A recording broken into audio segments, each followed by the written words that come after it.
안녕하세요. 저는 40대 후반 여성 구독자입니다. 평범한 집안에서 둘째 딸로 태어났어요.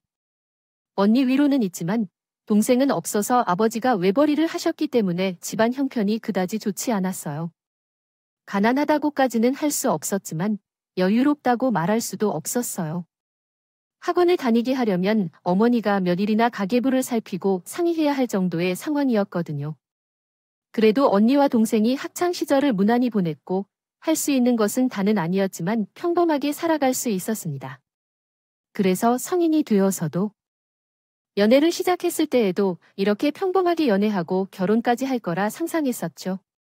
실제로 언니는 그렇게 결혼을 했지만 저는 어느 순간 그 평범함을 벗어나 버리고 말았어요. 제 남자친구는 당시 사법고시를 준비하고 있었기 때문이었습니다. 최악인 것은 이미 네 번째 해인 4년차에 사법고시를 준비한 것이었고 그의 가정 형편이 너무 가난했다는 것이었어요.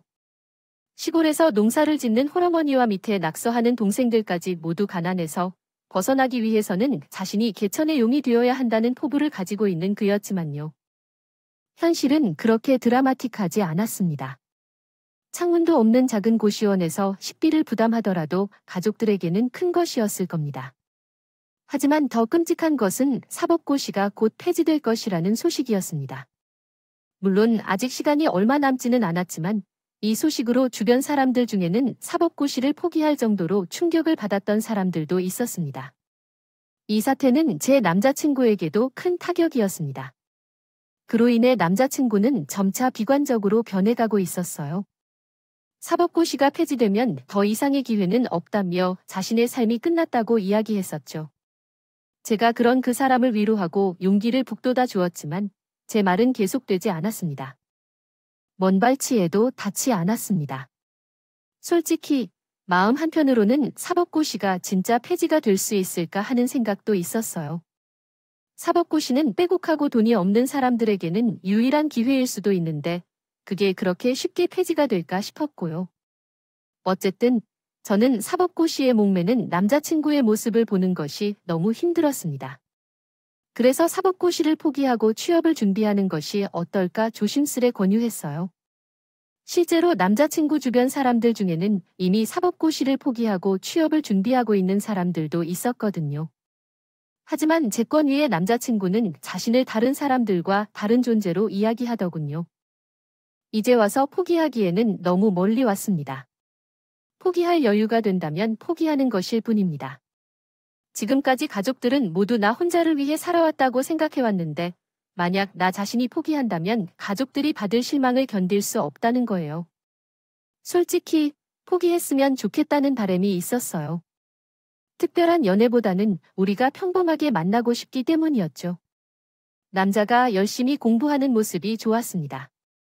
밥이나 커피, 모든 지출이 내가 했지만 마음이 편하지 않았어요. 물론 돈은 누가 써도 괜찮다고 생각합니다. 더 좋은 형편에 있는 사람이 더 나은 선택일 거예요. 데이트 비용을 부담하는 것은 당연하다고 생각했기 때문에요.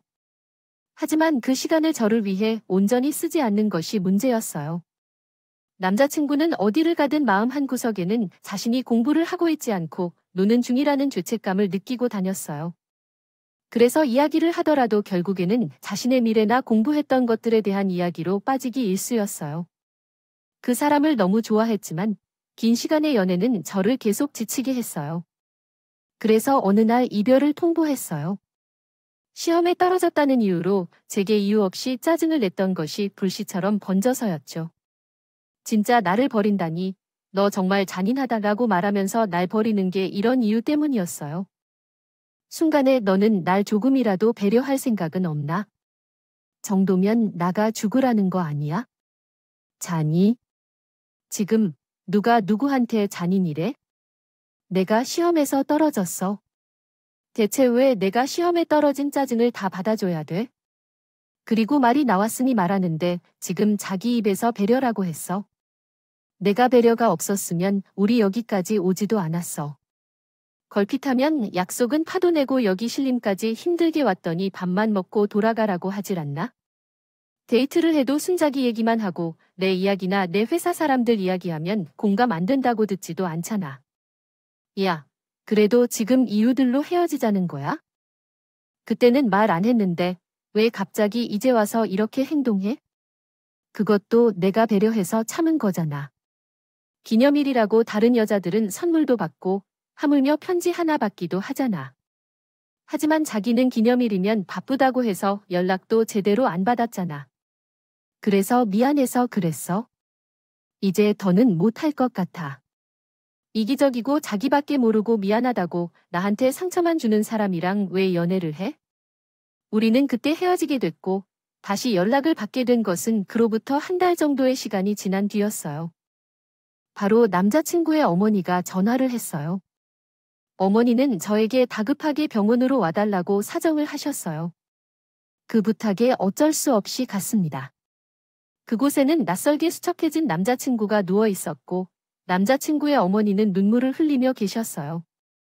얘기를 듣니 그의 농사가 태풍으로 말미암아 실패해서 더는 남자친구의 공부를 돕을 수 없다고 했다고 해요.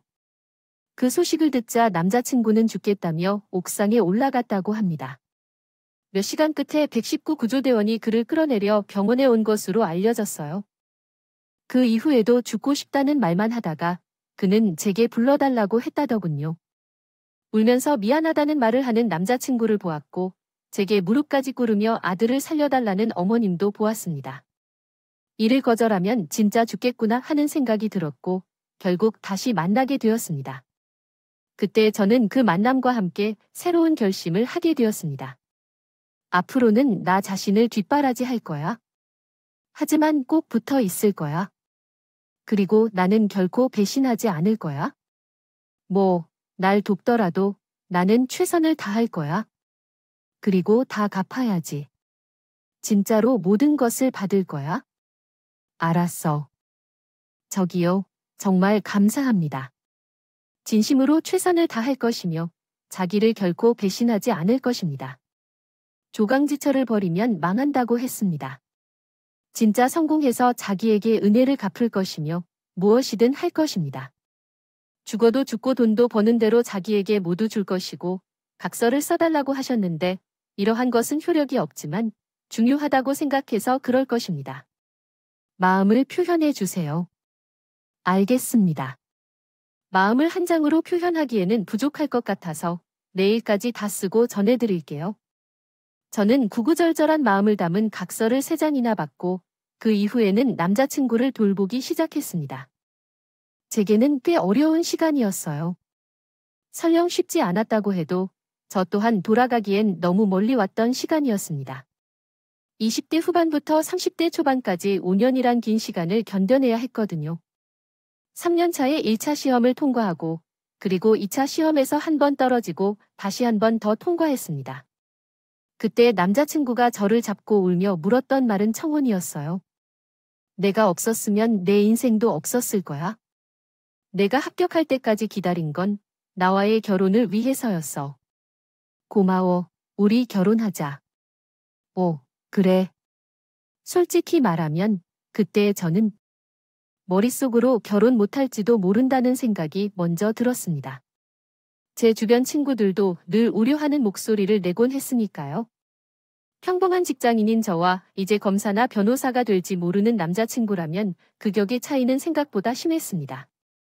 제게 늘 고맙다고 하는 남자친구의 어머니가 가장 먼저 돌변할 가능성도 컸고요. 하지만 결혼은 의외로 순조롭게 진행되었어요. 특히나 남자친구의 어머니가 저를 굉장히 좋게 보기도 했죠. 이제 넌 우리 집 사람이야. 우리 아들 잡아주고 이끌어줘서 고맙다. 내가 평생 갚으면서 살게 아가. 고맙다. 뭐료, 제가 한 것도 얼마 없는데요. 아가가 태어났어요. 정말 아이 같아 보이는 건 사실. 어머니는 복덩이라고 불렀어요. 남편도 나한테 정말 잘한 것 같아. 주변 친구들은 사모님이라고 불러도 난 잘 결혼한 거 신기해하고 나의 헌신이 빛을 발한 것에 기뻐해줬어. 그렇게 돈을 모아 살다 보니 집도 마련하게 됐을 때 나도 잘 결혼한 것 같았어. 이대로만 계속하면 행복할 것 같아. 그런데 이사한 지 얼마 지나지 않아 남편의 아버지가 됐어요. 동료와 친구들이 집들이를 온 후부터 무언가가 변하기 시작했어요. 집이 생각보다 작고 가구가 오래된 것이라는 말을 듣긴 했지만 그때부터 남편이 변하기 시작했다는 것은 분명했어요. 집들이를 한 지 일주일 정도 지난 어느 날 남편이 집에 돌아와 이렇게 말했어요. 집 구석골하지 마라. 이게 내가 어울리는 사이즈라고 생각해. 들어오기부터 숨이 죽을 것 같아. 주차 공간도 없고 갑자기 그 말이 무슨 말인가 싶었어요. 제가 사는 이 땅에서는 누가 손가락질을 하겠어요.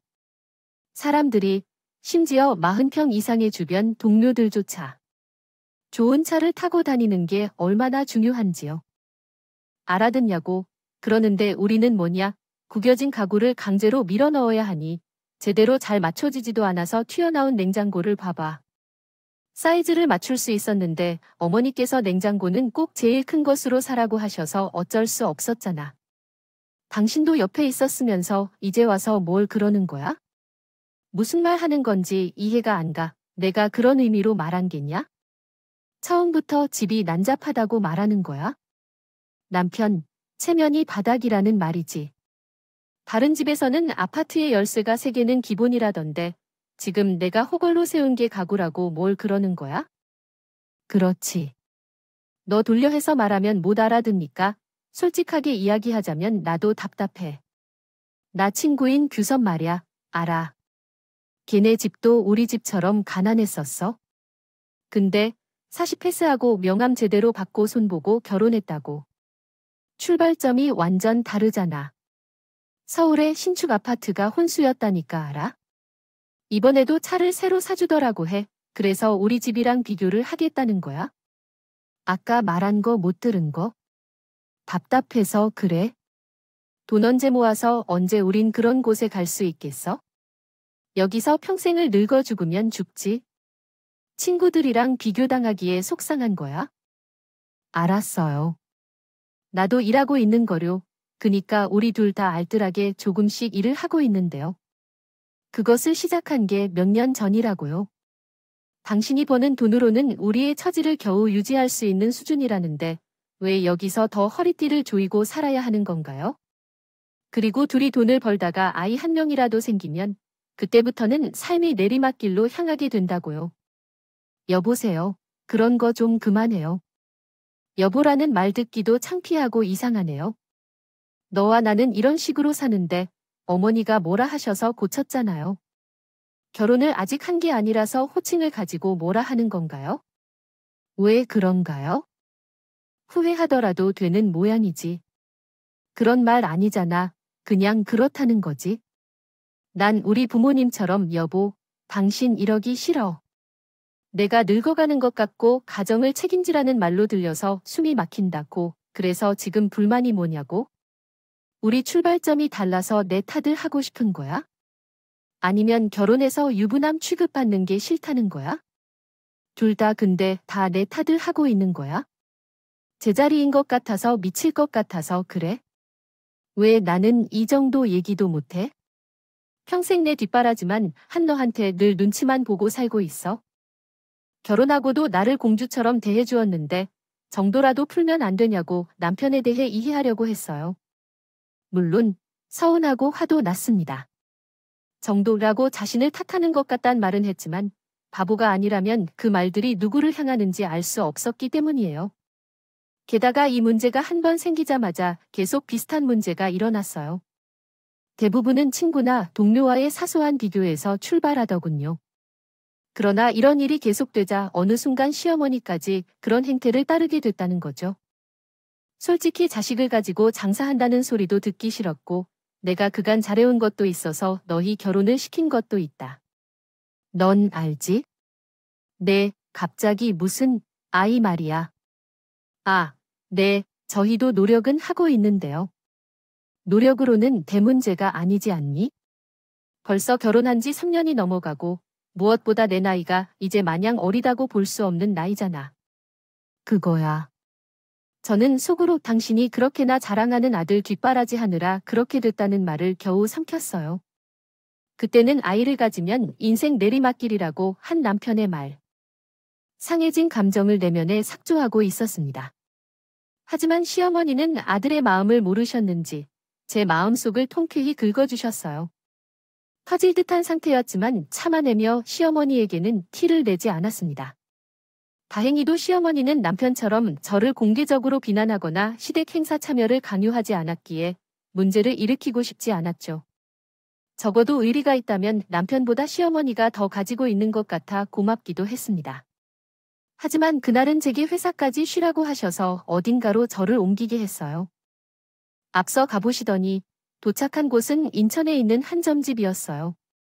밖에 걸린 다양한 새끼새 깃발과 크게 그려진 문양이 있는 허름한 주택이었습니다. 제가 큰 대문 앞에서 주저앉아 있는데 시어머니는 한두 번이 아닌 모양인지 고장난 앞문이 아니라 옆문으로 자연스럽게 들어가시더라고요. 저도 모르게 그 뒤를 따라 들어갔네요. 그리고 알게 된 건데 의리나 정의라 생각했던 우리의 결혼이 왜 순조롭게 진행되었는지였어요. 나이는 50대로 보이지만 잔머리는 하나 없이 깔끔하게 쌓인 여자였습니다. 머리는 부드럽게 정리되어 있었고 다소 편안해 보이는 생활 한복을 입고 계셨어요. 제가 드라마에서 보던 그 진한 화장보다 화려한 무복이 아니라 수수하고 연한 화장을 하고 차를 마시고 계셨죠.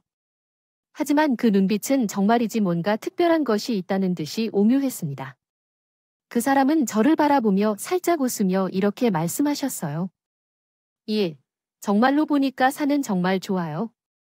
보살님, 얘가 정말 돈을 불러오는 긴 상이 맞아요. 그래서 사주가 되겠다고 말씀드렸어요.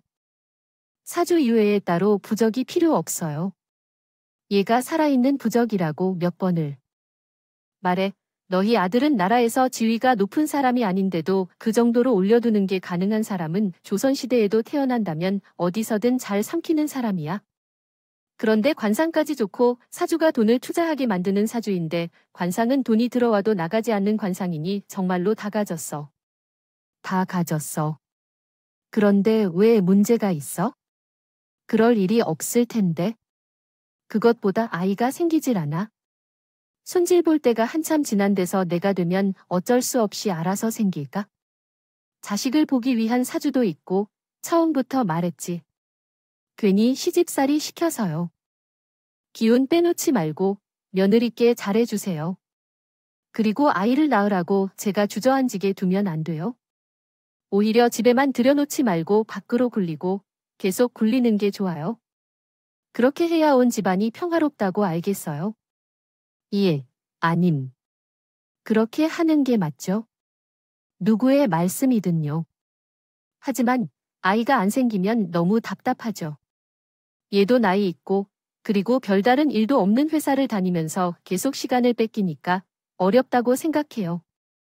회사를 그만두는 게 맞을까요? 네, 그러죠. 아이를 가지는 것이 어렵다면 회사를 그만두는 게 맞겠죠. 하지만 너 뭐 하고 있니? 나는 너가 계속 그렇게 보채면 나가던 심기도 나가요. 그러니까 좀 가만히 있어야 돼요. 안 된다고요. 되었다고 이러며 입으로 억사 놓지 말고 부모가 진업은 자식들이 다 가져간다는 말도 못 들어봤어. 처음에는 너무 기겁할 정도로 그곳이 싫었지만 의외의 말에 기분이 나쁘진 않더군요. 게다가 시어머니가 그렇게 벌벌거리며 따르겠다는 말을 했을 때 뭔가 승리자의 기분이 들었습니다. 태어나서 한 번도 본 적 없는 제 사주가 그렇게 좋다니 기분이 안 좋을 순 없었죠. 물론 한편으로는 너무나 실망스럽기도 했어요. 무당의 말이 아니었더라면 시어머니는 저를 주저앉혀서 일도 못하게 할 작정이었다는 것까지 알게 되는 바람에요. 됐으니까요. 하지만 시어머니는 그 무당의 말대로 하진 않았습니다. 거기에 남편이 매번 힘들다. 남들은 이렇다는 소리를 저한테 한 것보다 더 심하게 했는지 점점 저를 구박하기 시작했네요. 처음에는 시대에 서서 모셔가 웃기는 소리 하고 있네. 조선시대였으면 너 치거겠지. 약으로 집에서 쫓겨났어 알아. 시집을 왔으면 당연히 집안을 이어야지. 그 어려운 시절에도 나는 척척 어렵지도 않게 해냈던 일이 뭐가 있던 것이 무엇인지 내수라고 노력? 노력해야 하는 일이야? 그게 어머님 정말 우리가 노력하고 있는데 이야? 남들이 다 아는 걸 노력이라고 하는 것이 아니에요? 병원에 가서 불임 치료를 받은 적 있나요? 다른 사람들보다 더 많이 노력해야 할 것 같아요. 이대로라도 우리 집을 대하겠다는 거예요. 남편이 잘 나가니까 아주 편한 소리만 나와. 솔직히 이런 말까지 하고 싶지 않았는데 요즘 남편이 들어오는 시간도 너무 늦고 매번 술에 취해서 들어와요. 얼굴도 제대로 보지 못하는 것 같아요. 그게 다 핑계일 뿐이에요. 내가 밤이든 낮이든 남편과 얼굴을 마주하며 살아왔고 새 아이까지 낳으며 힘들었지만 애가 있기에 그 어려운 살림을 가져와도 아이들을 보느라 날 위해 아까워진 채로 살아온 것도 어렵지 않았어요. 그리고 집에 자꾸 들어오고 싶은 게요. 제가 할 도리야. 아내가 만드는 것도 하지만 안타까운 일에 자꾸 밖으로 나가려고 하는 남편이 있네 시댁까지 난리를 피우다 보니 솔직히 이혼을 원하는 마음이 가장 먼저 들었습니다. 하지만 너무 억울했어요. 제 인생에서 가장 아름다운 나이에 모든 것을 포기할 수밖에 없었던 남편을 도와주던 제가 이런 대우를 받게 되어 결국 헤어지는 것은 상상만 해도 끔찍했죠. 그래서 저도 노력을 했습니다. 한약을 먹기도 하고 냄새만 맡아도 메스꺼운 붕어즙도 먹었고 임신을 돕는다고 해서 체중 조절을 위해 운동까지 했죠. 그리고 남편과도 최대한 조화를 이루려고 노력했어요. 제가 무엇을 말해도 이해해주려 노력했고 맛있는 음식도 만들어 주었죠. 그래서 우리 관계가 조금 회복되었다고 생각했을 때 문제가 생기게 되었습니다. 운동을 하러 가는 길에 커피숍에서 낯선 여성과 웃고 있는 남편을 발견했습니다. 대체 누구고 왜 그렇게 혼자 만나서 웃고 있는 거야? 오늘은 일 때문에 늦는다면서 그게 고객이냐고? 사무실이 아니라 커피숍에서. 잘 모르겠다면 조용히 있어. 변호사든 누구든 사람들 상대하는 서비스 직업이라는 거 알아? 웃고 사이가 좋아 보이지? 너에게니까? 추궁당할 이유가 전혀 없어 알아요. 그럼 무슨 뜻인지 나한테 맡기는 듯한 말투로 죽죽하면서 딱딱한 표정으로 말할 필요 없어. 어떻게 되었든 사적인 공간인 거잖아. 그런 내가 회사 동료들이랑 커피 말고 내가 갈 필요 없다는 말인 걸까? 일종의 서비스였다고 했는데 커피 사줄 테니 고맙다는 의미야. 됐어요. 사적으로 만나는 것 같아서 안 돼요. 싫다는 뜻이에요. 이렇게 말해줬으면 좋겠어? 진짜 어이가 없어요. 너 정말 부가증이 있는 것 같아. 애도 하나 못 갖고 있는 주제. 여보, 내가 여보라고 부르지 말라고 했어요. 모닝도는 왜 쓰는 거지? 차라리 애가 없는 게 낫겠네. 부모의 머리를 감는다는 말인가? 멍청한 머리를 물려받을까 무섭네. 무서워. 그때 제가 실수를 했을지도 모르는 착각에 남편은 불같이 화를 냈고 그저 기분이 상한 상태로 이야기는 끝났어요. 하지만 어느 날부터 시댁에 가면 동네 주민들이 제게 이상한 소리를 하기 시작했습니다. 대략적으로 요약하면 둘이 갈라졌는데도 사이가 좋다. 미국 부부들 같다는 말들이 들리더군요. 꽤 많은 사람들이 저희 부부가 이혼을 했다고 알고 계셨던 것이었습니다. 그러나 그 이야기의 출처는 단순한 소문이 아니라 직접 시어머니라는 거였어요. 저는 그 문제를 따졌지만 시어머니는 그냥 사이가 별로 안 좋다는 말이 오염된 거라며 제가 예민하게 받아들이는 거라고 했답니다. 그러나 그것은 사건의 서막에 불과했습니다. 회사에서 열심히 일하던 중에 낯선 번호에서 전화가 와서 그 번호에 응답한 여자가 남편의 이름을 언급하고 만남을 요청했었어요. 심장이 뛰고 입맛이 마르는 느낌 속에서 저는 퇴근 후 약속 장소로 향했고 그 여자와 만났습니다. 많이 봐도 30대 초반으로 보이는 젊은 여자가 화려하게 화장을 하고 비싼 명품을 착용한 채로 기다리고 있었어요. 우리 남편을 어떻게 아세요? 우리 꽤 오래 만났거든요. 라고 말하니 그 여자는 답답한 마음을 느껴서 연락을 드렸다며 설명했어요. 제가 답답해서 만난다는 게 아닌가 하는 의심을 품었는데 그 여자는 저희 남편과 만난다는 것인가요? 네, 벌써 만난 지 반년이 되었네요. 이혼을 할 거라며 그렇게 말하더니 미안해서 말을 꺼내지 못하겠다는 이야기를 들었거든요. 그래서 제가 직접 보았습니다. 이봐요. 그 사람은 유부남이라는 걸 알고 만나는 건가요? 네, 알아요. 그게 뭐 어때서요? 솔직히 아줌마 나는 능력 있어요. 저는 재벌가 손녀인데요. 땡땡 그룹이라고 들어보셨나 모르겠는데요. 거기 하나밖에 없는 손녀예요. 이봐요. 지금 적잖이 당황하신 모양이네요. 저 임신했어요. 그래서 저희 오빠와 헤어져주면 차라리 좋을 것 같다는 생각이 들어요. 이쯤에서 딱 깔끔하게 말하자면 저는 너무 놀라서 심장이 터져 나올 것 같아요. 뛰기 시작했어요. 하지만 최대한 침착하려고 노력하며 똑바로 말해요. 현재 제 남편이랑 바람을 피우고 있다고 말하고 있는 거죠.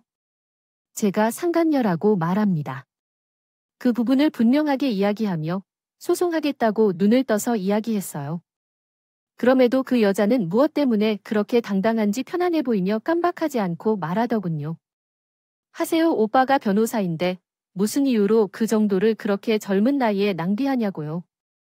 저는 5년 동안 그 사람을 돌봤었는데 그럼에도 제게 배신하고 그쪽과 만났다며 그런 남자에게 그쪽의 인생을 맡기려 한단 말이에요. 당신은 공평하게 나이를 먹기 때문에 날 왜 배신한 거라는 생각은 하지 않습니다.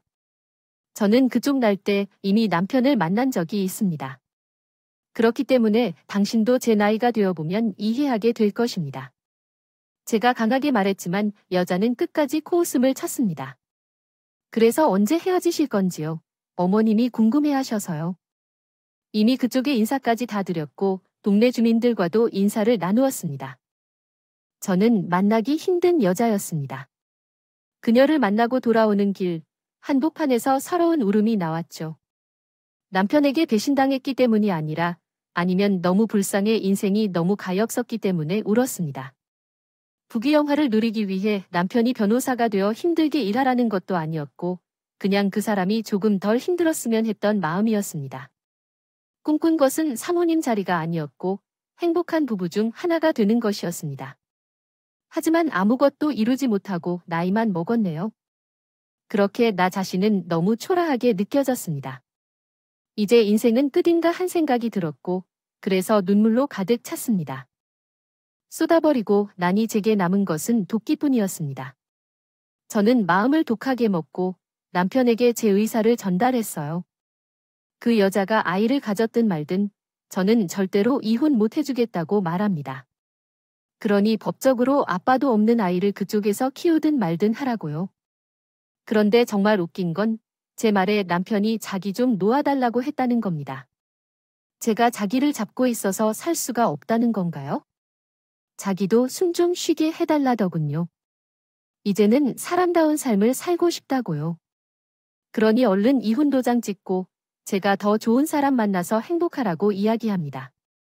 남편이 그런 말을 한다면 제가 더 순순히 이혼 도장 찍어주겠다는 생각이 듭니다. 없었어요. 이대로 쉽게 이혼 도장을 찍어준다면 그동안 남편을 위해 헌신했던 지난 세월은 누가 보상해주겠나요? 변호사니까 잘 알겠지. 나한테 유책 사유가 없다는 거 그리고 어차피 이렇게 된 거 난 그대로 아무것도 안 할 거야. 그럼 너희 아이를 호적에 올리지도 못할 거고 난 평생 내가 죽을 때까지 곁에 있을 거야. 끈질긴 나의 태도에 남편은 귀엽고 나를 때리려는 듯 손을 높이 들었어요. 그에 나는 아랑곳하지 않고 거기에 얼굴을 내밀었죠. 때려. 진단서도 끊어버리게. 그리고 진단서를 끊으면 당신이 일하는 곳마다 찾아가서 1인. 당신이 언제까지나 심형할 거야? 법원 앞에서 그만큼 멋있을 것 같네. 그래서 당신이 나에 대해 소송을 제기하면 사실적으로는 명예를 훼손하겠지. 그럼 다른 변호사들은 당신이 와이프를 폭행하는 사람이라는 걸 다 알게 될 거야. 당신이 외도를 한 뒤 타자에게 조건을 제안하여 나를 버렸다고 손가락질 당하게 될 거야. 어때? 재밌겠지. 너 이런 여자로 밝혀지다니. 그래. 그런 쓰레기 같은 사람이어서 나는 이런 여자인 거야. 왜냐면 당신 옆에서 5년 동안 돌봐왔으니까. 법조문은 당신처럼 달달 외우진 않아도 일반적인 사람보다 훨씬 더 많이 알지. 왜냐하면 평생 동안 당신의 지루한 말만 듣느라 멍청한 나도 서당기 정도는 외울 수 있다고 하는 거야. 그러니까 넌 결코 이혼하지 못해. 너는 내게서 영원히 불행할 거야. 알겠니? 내 삶까지 걸어서 최악의 복수였어요. 결국 남편이나 시어머니 모두 저를 회유하려고 노력했었죠. 내게 빌어도 울어도 화를 내도 제가 아무런 반응도 하지 않았죠. 그래도 조급한 마음은 저보다는 당신들에게 있었으니까요. 물론 제가 정상적인 삶을 살지 않았어요. 마음은 상처받았고 심장은 찢어지는 고통에 휩싸여 있었네요. 하루를 마무리해야 했습니다. 특히 남편이 보는 눈빛은 마치 다리가 많이 더해진 벌레를 본 것처럼 느껴졌습니다. 어느 날 술을 잔뜩 먹고 길을 걷고 있을 때 익숙한 향수 냄새가 확 퍼졌습니다. 취한 채로 돌아보니 갑자기 남편의 상대였던 여자가 다른 남자와 끌어안고 있었습니다. 상대는 50대에서 60대로 보이는 배가 나온 아저씨였고 둘은 부녀 사이로 보이지 않았습니다. 왜냐하면 그 남자가 여자의 엉덩이를 움켜쥐고 있기 때문입니다. 게다가 그녀는 이전과는 달리 화려한 의상이 아닌 더욱 헐벗은 옷을 입고 있었습니다. 차림이었습니다. 명품 가방이나 명품 옷이 아닌 그저 편한 의상이었고요. 집에 돌아온 저는 한참 생각해도 뭔가 이상했습니다. 엄청난 그룹의 손녀가 늦은 밤에 늙은 남자를 끌어안고 있는 이유가 납득되지 않았거든요. 그래서 저는 심부름 센터에 여자의 배경을 조사해달라고 요청했어요. 제가 알려줄 수 있는 건 전화번호와 외모를 설명하는 것뿐이었지만요. 그러나 그 다음날 남편과 시어머니가 찾아와 진지하게 이야기하더군요. 이혼 조건에 대해 물었죠. 우리가 가진 재산 전부를 주면 얼마나 되냐고요. 제가 이제까지 했던 일에 대해서 얼마나 가치 있는지 물었습니다. 대출까지 받아서 그에 맞게 맞춰줄 테니 괜찮을까요? 지금 살고 계신 아파트에 있는 통장에 있는 모든 월급을 최대한 대출까지 다 받아서 다 주겠다고 합니다. 또한 내가 소유한 시골집도 팔 생각이에요. 그 크진 않지만 소유한 밭도 사고 싶은 사람이 있다고 해서 그것도 팔 생각이에요. 그 정도 금액을 받으면 보상이 안 될 것 같지만 일단 가능성만 열어놓은 셈이에요. 그 여자의 뒷조사가 끝나면 결정할 생각이었습니다. 생각해 볼게요. 근데 어머님, 그 무당은 분명히 제가 살고 있는 부적이라고 했는데 왜 그 여자를 고려하시나요? 부적은 부적일 텐데요. 걔는 돈 그 자체잖아요. 너한테 이런 말 하기 어렵겠지만 그래도 그 전부터 대학에 입학하고 싶은 마음이 있었습니다. 어렵게 자식 뒷바라 재운 것은 나였다. 나도 시골에서 바로 벗어나고 싶었다고 생각했어. 그러나 그것이 불가능해서 어쩔 수 없었어. 게다가 새로운 생명을 고려할수록 이것이 옳다고 생각하고 너에게 고마운 것은 고마운 거지만 내 아들의 행복을 위해서라고 생각해. 이번 주 안으로 결정하도록 하겠어? 그런데 대출은 미리 신청하면 좋을 것 같네. 알겠어. 최대한 길게 끌어서 대출을 받도록 하겠어. 그리고 차도 4명 아닌 5명이 있으면 좋을 것 같아. 아무튼 나랑 이혼하면 당신은 좋은 차를 받을 거야. 아니 그런데 대기업의 손녀딸이니까. 알았어. 그러니까 결정만 내려줘. 나 진짜 장난하는 거 아니야? 내 인생에 걸렸다고. 결국 결혼을 결정했어. 그 전에 제시한 것도 모자라 시어머니가 주지 않은 폐물까지 싹싹 긁어서 이혼 도장을 찍었어. 그 이유는 심부름 센터에서 충격적인 사실을 알려줬기 때문이야. 애초에 그 유명한 그 그룹에는 그 나이에 손녀가 없었고 혹시 숨겨진 자식일 가능성도 조사했지만 멀쩡히 부모가 있다는 것도 알아냈어. 그래도 값비싼 명품 가방이며 옷, 고급 차량을 소유한 것은 진짜였어. 그래서 사는 게 그 소위 스폰이라고 불리는 경로로 인해 고급 오피스텔을 얻었었습니다. 이 경로는 돈 많은 남성들과의 만남을 통해 이루어진 것으로 그 사실을 알면서도 채찍 소리를 지르며 승낙하여 이혼을 결정했습니다.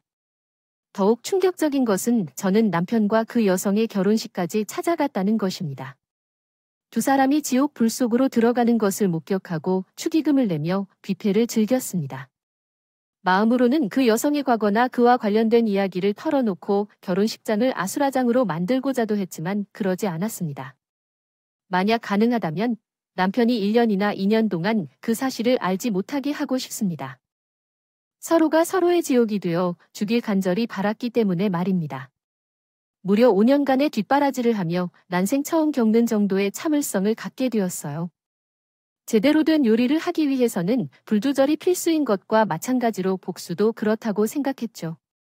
그리고 몇 년이 지난 지금 남편은 바로 최근 그 여자와 이혼할 것이라며 돌아와 달라고 전화를 했다고 해요. 그 여자가 자신의 재산을 낭비한 데 아니라면 차체까지 빌려가며 도망친 것으로 알려졌어요. 마침내 내 복수에 해당하는 요리가 완성됐어요. 대답 대신에 난 남편에게 내 가족 사진을 보냈습니다. 얼굴은 잘 보이지 않지만 누가 봐도 행복하게 웃고 있는 나와 남편, 그리고 우리 사이에 태어난 아이였습니다. 이를 본 전 남편은 울면서 과거 이야기를 끄집어내며 나를 잡았지만 이제는 소용없었습니다. 후회하며 용서를 구했지만 생각했던 대로 달콤하지는 못했습니다. 사실 결혼식 이후부터 나는 더는 전 남편을 미워하지 않았지요. 그 이후로는 계속해서 행복한 사건들만 있어서 기억할 필요도 없었어요. 남편과 이혼 이야기가 나왔을 때 나의 인생은 끝이고 더는 행복하지 못할 것이라고 생각했었지만 그것은 아니었어요. 지금 이렇게 행복한 모습을 보면 말이에요. 인생을 살아가면서 믿었던 사람에서 배신당하는 것은 정말 슬픈 일이에요. 그 사람은 날 버리고 다른 사람을 만나서 나보다 더 잘 살고 있다는 느낌이 들 수 있겠지만 반대로 그 사람은 나를 잃어버렸으니 충분한 대가를 치른 것으로 생각하면 될 것 같아요. 미움은 감정인 거니 그들에게는 아무런 감정도 주지 않았으면 좋겠어요. 모든 것이 잊고 기억하지 않는 것이 진정한 복수일 거예요. 제 이야기를 끝까지 들어주셔서 감사합니다. 모두 행복한 일만 가득하기를 바래요.